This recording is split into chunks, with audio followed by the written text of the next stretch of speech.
Hello, today I am talking with Emily Perry. So please tell us about museum curating for the Air Force. Well, that's a pretty broad question there. I would say that it's not necessarily different for the Air Force than it is for any other museum. There are certain basic principles that it doesn't matter if you're working for a private museum or a military museum or a federal museum like the Smithsonian. There are basic principles that you need to know from curating artifacts to establishing a paper trail for where you got artifacts to conserving them, to taking care of them, to actually putting them on exhibit, coming up with creative ways to exhibit them, and how they tell the story. There are some differences in the military. For example, in the Air Force, all of my artifacts, of which I have probably about a little over 400, maybe 450 different items. Rockets, the big rockets and missiles outside, all the little small tabletop models, all of those actually belong to the United States, the National Museum of the Air Force in Dayton, Ohio. And that's kind of like the main campus. And then there's 12 or 13 of us field museums. And within Space Command, which is where I am, it's this one and the one at Peterson Air Force Base, Peterson Air and Space Museum. And then there's a couple of heritage centers, which are just a notch below a field museum. But with that in mind, then everything that I accept into the collection has to be approved. I don't have the ability to just say, yes, I'll take that. I have to make a decision and see if it's something that fits with the mission statement, with our collections policy. Then I have to run it through my counterparts at Space Command, and then it actually has to be approved by the National Museum because, in a sense, they will own it. And everything I have here is on loan to me, and it might sound like that it was all at Dayton, Ohio at one time, and now it's down here on loan to me. It's just loan in a superficial way. So I have to be accountable, and in a private museum, you might not have to do that, or in a federal museum like the Smithsonian, you might not have to do that. So that would be one difference in the Air Force, and I'm not sure if that applies to naval and Army museums or not, but it certainly does here, so that's one difference.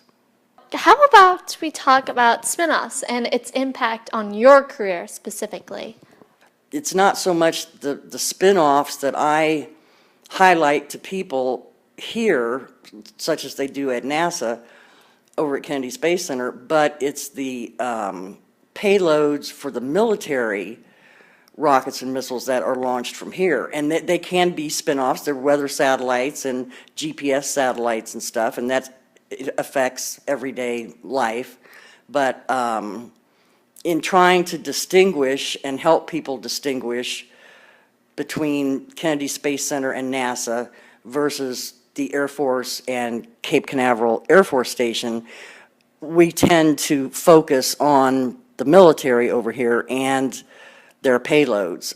And I'm aware of them, and I know we use them in everyday life, but if I was going to try to impress a point on somebody, it would be the military payloads that we launch and how those help in everyday lives. And that's like spy satellites and NRO, National Reconnaissance Office, which is spook kind of stuff, you know. Well, it is. You can't talk about it. If I told you, I'd have to kill you. How would you define a spin-off? Like, how would you describe it to someone, even though you don't have much experience with spin-offs? What do you think it is? Gosh, these are tough questions. Oh, sorry. Well, there again, I have to go back to the military side of things, and this complex out here behind the museum, Complex 17, launched the whole series, a whole array of the GPS satellites, global positioning system satellites. And those are used for everything, from navigation to operating your ATM machine, communication satellites that ping off your cell phone. They can be, little things like the WD-40 that sealed up the atlases that we used to launch. So it can be something as little as that to something as major as a spy satellite that's telling us what troops are moving over in the Soviet Union and Russia. So small to big, but like I said, more military on my side than some of the other ones. Now, what kind of spin-offs are you talking about? Well, anything from GPS to fire alarms. Just trying to get, in general, a connection with kids to understand that this is something that impacts everyday lives, whether it is grown-ups in the military or whether it's the students themselves facing everyday things like tennis shoes or fire alarms or MRI scans. They're just a huge variety. It can impact NASA, but it also impacts the military. It also impacts everyday kids. So that's the message I'm trying to get across. In an organized group of younger women that did team building exercises and group exercises and took leadership positions and worked towards attaining badges and went above and beyond, and that's what this group did, went above and beyond. Exactly. All right, so you mentioned earlier about a common misconception about Kennedy Space Center. Please tell us more. I'd say half my battle, if not more than half, is educating the public, and that could be folks from Indianapolis, Indiana, or Prairie Village, Kansas, or Morgantown, West Virginia, the difference between Kennedy Space Center, which is the location of NASA, which is a governmental agency that launched the manned shuttle program, and then where this museum is, which is Cape Canaveral Air Force Station, run by the United States Air Force 45th Space Wing, which launches rockets with payloads on them, not manned, but military, commercial, and scientific payloads.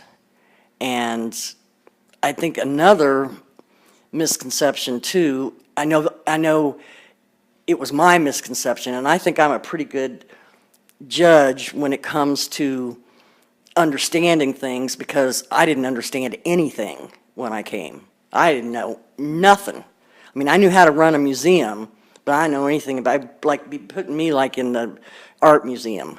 I don't know the difference between Van Gogh and Picasso.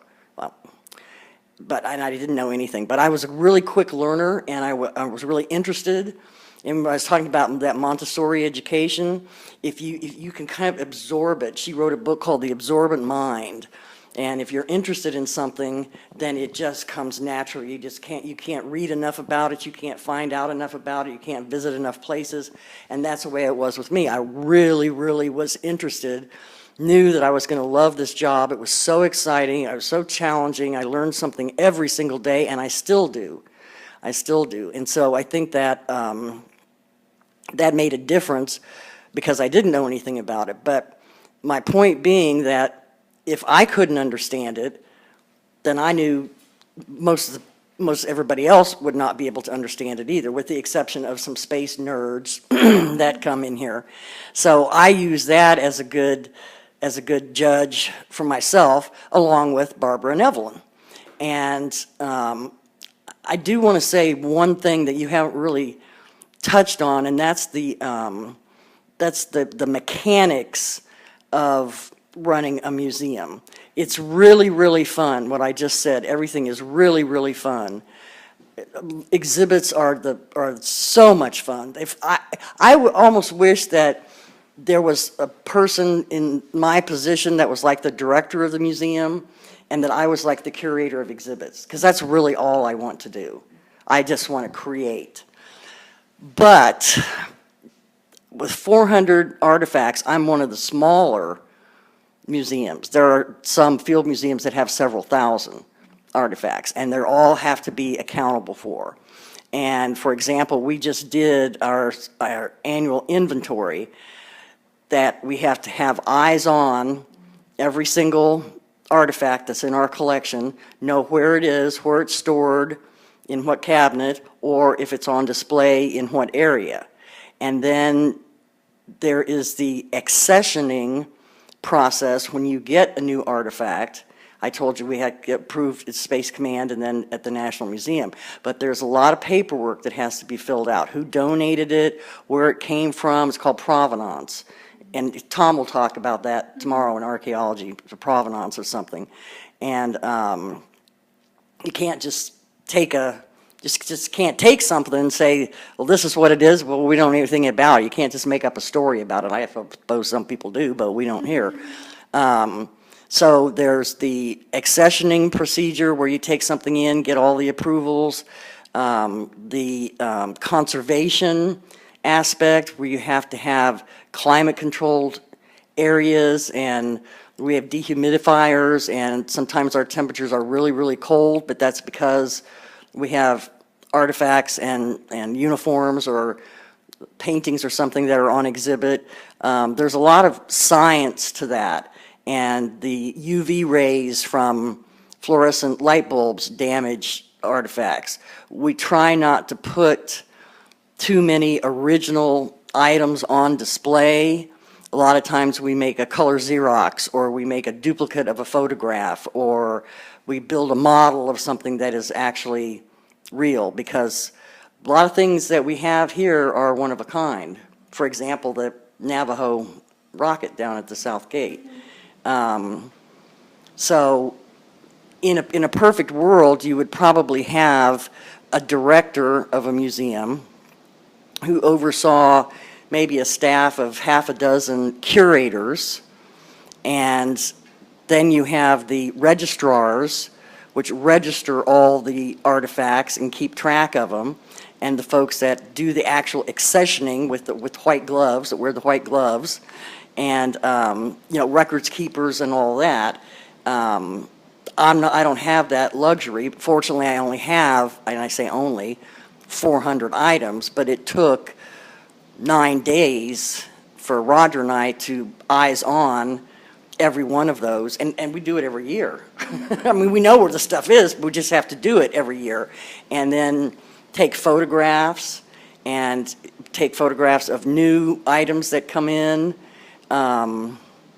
So it is fun, and it sounds glamorous, which it can be sometimes when you have an exhibit opening, or you show an exhibit to somebody for the first time, and they go, oh, wow, that really makes sense, or whatever. But behind it, maybe you'll be lucky, and you'll be the director of a museum, and you'll have all these people working for you. But there's a lot more behind the scenes stuff, procedures and techniques and things that go on that you might not realize just from walking through my museum, for example, and looking at all the fun exhibits. So.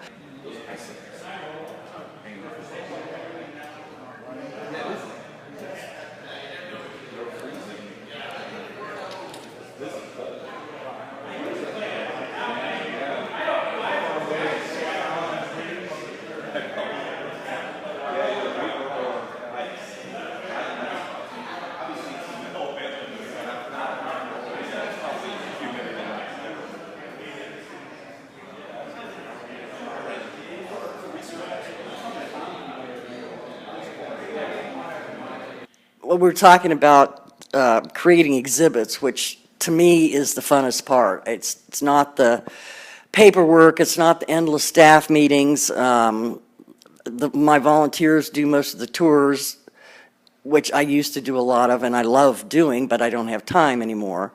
But when we do an exhibit, and I say we because it's usually Roger and me, we think of what we want to portray what's the message, and then what types of three-dimensional objects do we have that we can put in the exhibit, and then photographs and audiovisual and that type of thing. So when we were designing all of the exhibits for the History Center, like I said, we had a storyboard for each complex, and it had fun facts to know and tell, and then photographs from the complex itself with an emphasis on people in the photographs, because rockets don't launch themselves.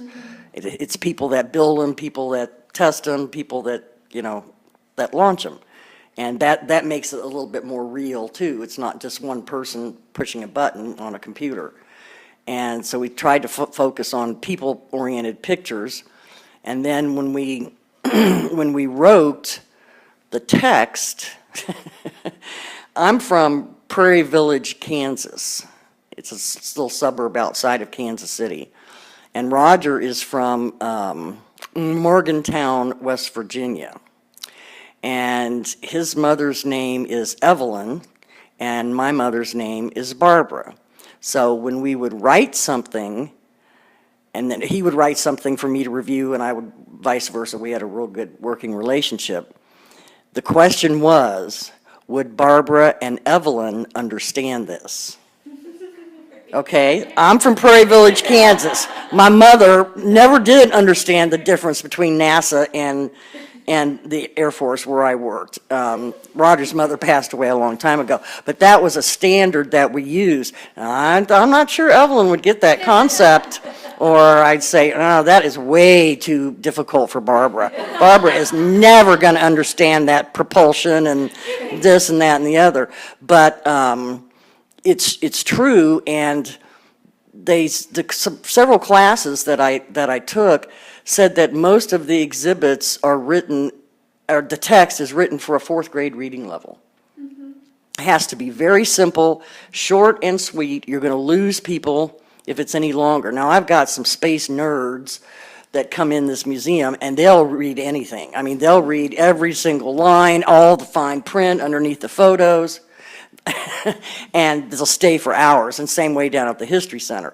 But for the most part, people want to go in, see an image, which needs to be directly at eye level so they don't have to bend over or stoop up or, like this, and an elementary reading level, grade level, and they want the facts and just the facts only. So Barbara and Evelyn would understand everything that's written on those storyboards down at the History Center. Well, that was a great story. Well, it's true. It's true.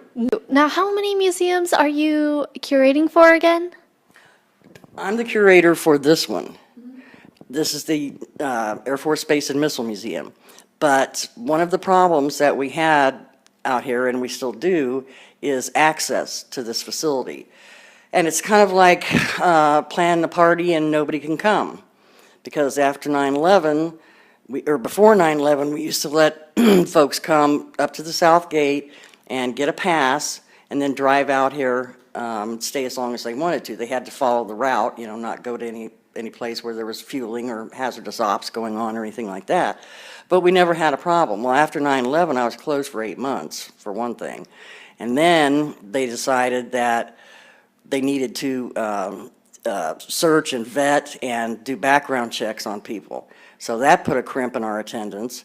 And as it stands right now, the only folks that can come over here on a regular basis are visitors to Kennedy Space Center, who pay admission over there, and then they pay another price to take the Cape Canaveral Then and Now tour.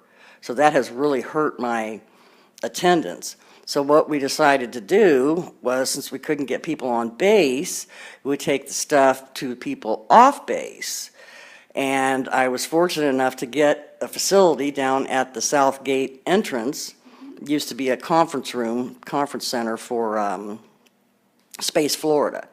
And it was a vacant building, and I talked to a sympathetic general who was commander of the 45th Space Wing, laid out my plan and my idea, and he said, yeah, let's do it. So 2 years, it took to turn that conference center into what you all have seen as the History Center.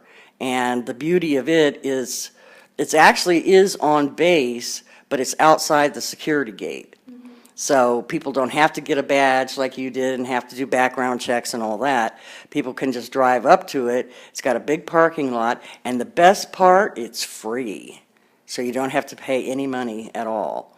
And what we did in the storyline, the exhibit plan down there, was since people couldn't get on base, we decided to highlight every one of the launch pads that's on Cape Canaveral Air Force Station. So there's a storyboard. They'll say Launch Complex 1, 2, Launch Complex 17, Launch Complex 29, and is a storyboard for each one of them that tells first launch, last launch, how many altogether, what types of vehicles, and any fun facts to know and tell about the launch complex. Lots of photos, as you've seen, some videos, and some large static displays. So I'm the curator for the History Center, this museum, and 24 other historic sites at Cape Canaveral Air Force Station, like that have a historical marker, or when you came in the Navajo, the big red and white rocket down there, that's one of mine. Now, what kind of age groups do you see at your museums? The ones, if you can, take a chance to show people around. What kind of interest groups do you have? Let me think. Not so much the younger children. We do a program every year with a elementary school in Melbourne. And the teacher, I'm also involved in the Air Force Association. I'm on their board. And we give out a Teacher of the Year award. And this woman used the money, this was 3 or 4 years ago, she used the money that she got to pay for a bus to bring her class out here. And not for anything personal, which she could have. And so every year, we just thought that was such a neat thing that we give her, we still give her money, whether she wins the award or not, and she brings her class of 5th grade students. That's about the youngest we go, because there's not a lot that, we don't focus on kindergartners, or it's hard to, that would be the trick, would be explaining space and rocket science to a 6-year-old. That's tough. I mean, it probably could be done, but we focus more on older age groups. And I will say that because this is an Air Force museum, a military museum, we get the bulk of our private tours are ROTC, junior ROTC, Civil Air Patrol, and then we get a lot of college students that are in an aerospace, advanced aerospace program, working on a master's, that type of thing. I also get individual requests from folks that are working on a master's degree, a thesis, or a PhD because of the archive and the library that we have. We have a gold mine of wealth of information.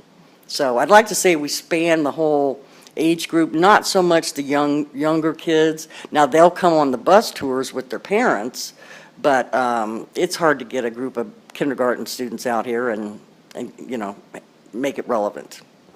I wish you could see it, but I'll show you. That we have a monkey capsule over there, and one of the claims to fame here at the museum is that we launched 6 or 8 primates in support of the manned space program.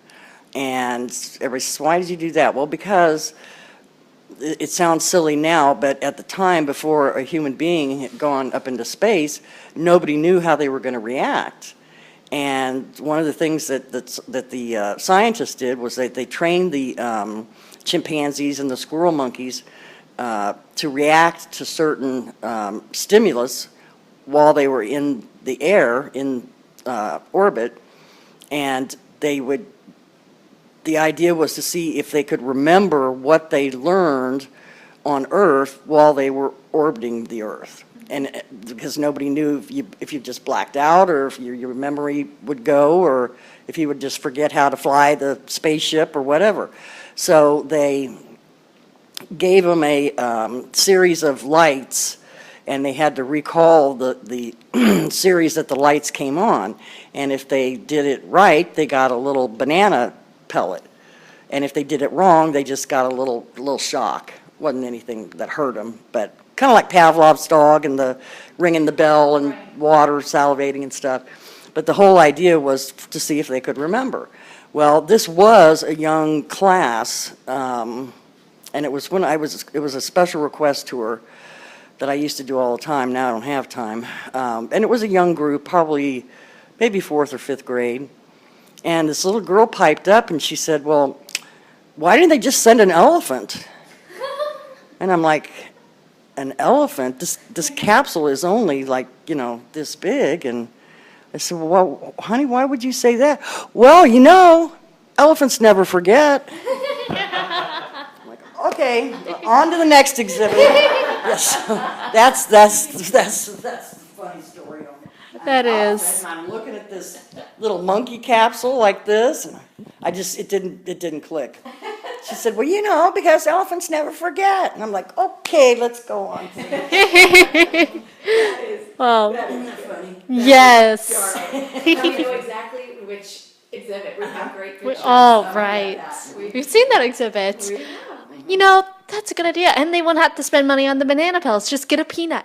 There you go. There you go.